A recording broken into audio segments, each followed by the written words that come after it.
അഞ്ചുതെങ്ങ് കലാപത്തെക്കുറിച്ചാണ് നമ്മൾ ഇന്ന് ഷോർട്ട് നോട്ടായിട്ട് പഠിക്കാൻ പോകുന്നത്.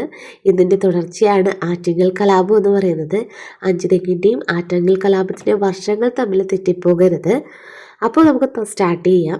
ബ്രിട്ടീഷുകാരും ആറ്റിങ്ങൽ നിവാസികളും തമ്മിൽ അഞ്ചുതെങ്ങ് കലാപം നടന്നത് 1697 1697 വ്യവസായശാല നിർമ്മിക്കാൻ അഞ്ചുതെങ്ങിൽ ഒരു പ്രദേശം ബ്രിട്ടീഷുകാർക്ക് ഉമയമ്മ റാണിയിൽ നിന്ന് ലഭിച്ച വർഷം 1684. ഉമയമ്മ റാണിയെ ആറ്റിങ്ങൽ റാണി എന്ന പേരിലും അറിയപ്പെട്ടിരുന്നു. അവിടെ ഒരു കോട്ട കെട്ടാനുള്ള അനുവാദം 1690 ബ്രിട്ടീഷുകാർക്ക് ലഭിച്ചു. കോട്ട കെട്ടാനുള്ള അനുവാദമാണ് 1690 ലഭിച്ചത്. എന്നാൽ 1695 കോട്ട പണികഴിപ്പിച്ച വർഷമാണ് കേട്ടോ.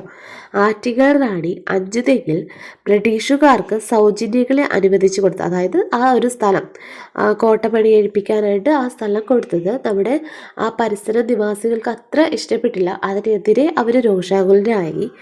അഞ്ചുതെങ്ങ് കലാപത്തിൻ്റെ പ്രധാന കാരണമെന്ന് പറഞ്ഞു കഴിഞ്ഞാൽ കുരുമുളകിൻ്റെ വ്യാപാര കുത്തക ബ്രിട്ടീഷുകാർ സ്വന്തമാക്കിയതാണ്. അഞ്ചുതെങ്ങ് കലാപത്തിൻ്റെ പ്രധാന കാരണം.